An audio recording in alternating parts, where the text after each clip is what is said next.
Good evening! Hi, it's me again. You may have forgotten me. It's been a few days, like a week, I think.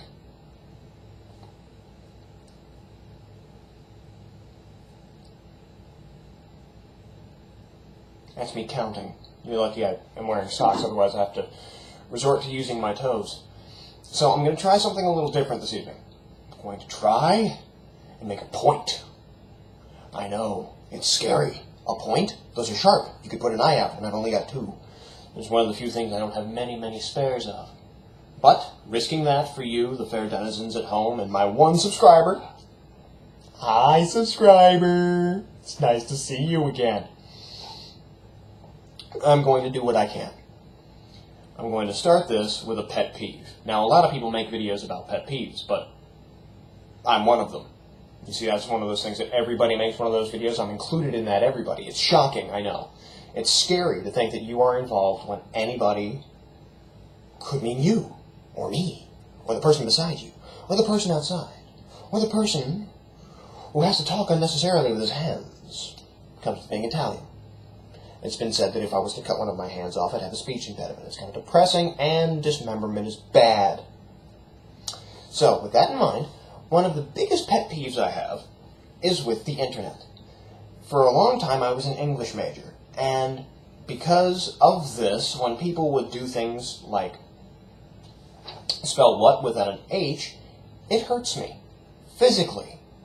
I would have to cut myself, and I don't like cutting myself. I don't like blood. It's hard to get out of the carpets. So, I'm going to give a brief tutorial as to how to spell and use grammar. Maybe this will help, maybe it won't. First off, I prepared a diagram. This is what? W-H-A-T. Not wat. What? What? As in, what the hell is wrong with you that you can't include an H in a word? It takes all of 4 seconds if you're really slow at typing to include an H.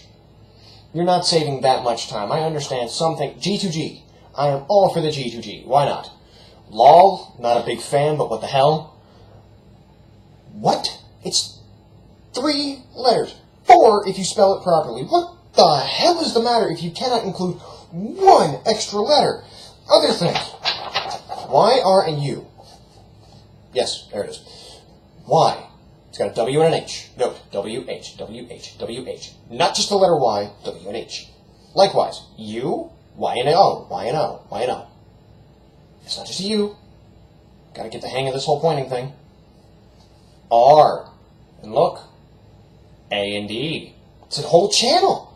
You've got an entire television channel surrounding the one letter that you decide to use. Use the rest. Please. Please. Other things. Punctuation. Observe.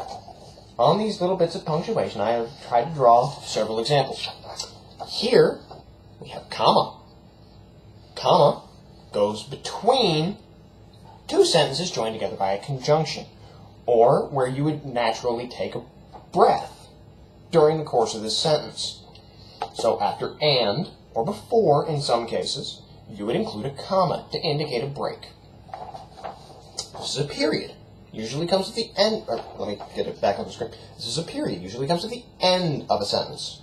Here we have a question mark, used when you're asking a question.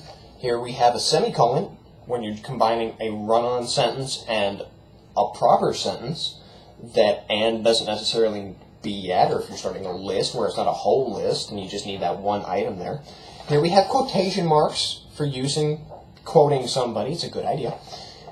And parentheses. These are all fairly basic tools. Everybody's learned to use them at some point or another. It helps in grade school and whatnot. So use them, please.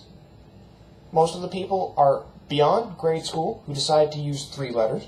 I mean, what the hell, if you're texting somebody, I can understand, kind of, because you got to deal with that whole fucktarded keyboard that they try and make you use on your cellular phone. This is a problem, I understand, for some, because you can't quite get the whole letter and alphabet thing down. But See this keyboard? You have got every letter in the alphabet on this keyboard readily available, and most people who type 10 fingers, placed properly, type, type, type, type, type, type, type, it works.